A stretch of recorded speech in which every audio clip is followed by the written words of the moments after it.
Hello everyone.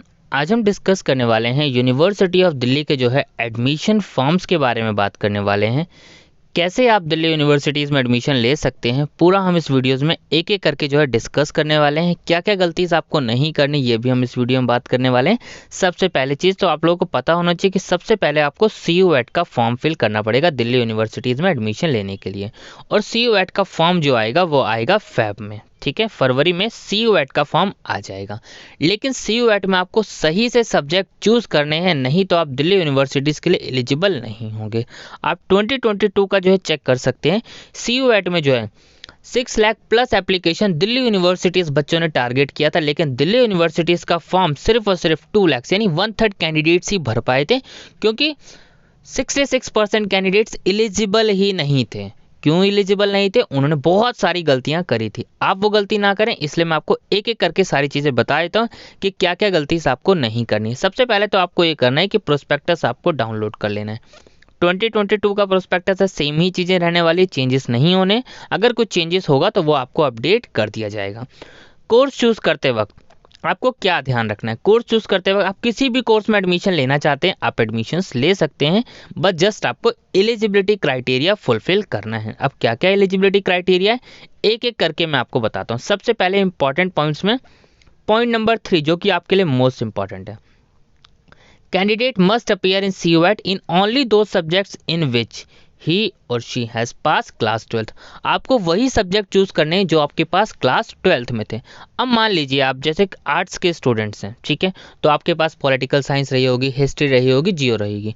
लेकिन आप admission चाहते हैं जैसे कि BCom प्रोग्राम में, यानी कॉमर्स के कोर्सेज में आप एडमिशन चाहते हैं, तो क्या आपको कॉमर्स के सब्जेक्ट चूज करने हैं CUET में? नहीं, आपको चूज आर्ट्स के ही करने हैं।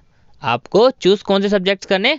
आर्ट्स के ही करने हैं कॉमर्स में एडमिशन्स लेने के लिए। तो यानी आपको अलग से कॉमर्स के सब्जेक्ट्स नहीं देने हैं, यह आपको ध्यान रखना है। सबसे मोस्ट इंपॉर्टेंट चीज़ है। जैसे बच्चों को एडमिशन्स लेना है BA इकोनॉमिक्स में, तो बच्चों ने सोच लिया कि इकोनॉमिक्स चूज कर लेते हैं, सब्जेक्ट्स इकोनॉमिक्स की रिक्वायरमेंट होगी।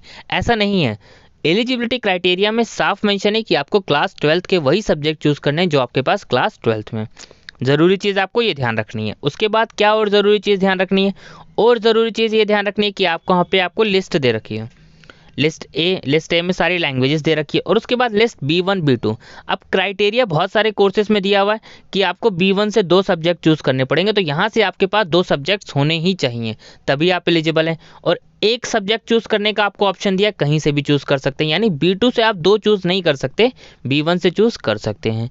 और ये भी वो कौन से सब्जेक्ट्स होंगे जो आपके पास क्लास 12th में। मैं आपको जस्ट एक दो कोर्स का एलिजिबिलिटी क्राइटेरिया दिखाता हूँ, ताकि आपको अच्छे से क्लियर हो जाए कि एग्जैक्टली जैसे अब ये है BA ऑनर्स इंग्लिश का एलिजिबिलिटी क्राइटेरिया। तो यहाँ पे क्या कहा गया है कि इंग्लिश चूज करनी है आपको लिस्ट ए से, तो लिस्ट ए के आपको इंग्लिश ही लेनी है। अगर आप कोई और लैंग्वेज लेंगे तो आप एलिजिबल ही नहीं है, क्योंकि यहाँ पे साफ मेंशन कर दिया गया है। उसके बाद 2 सब्जेक्ट्स आपको लिस्ट B1 से लेने हैं, जैसे कि मैंने अभी आपको बताया, और एक सब्जेक्ट और चूज करना है आपको लिस्ट B1 या फिर लिस्ट B2 से।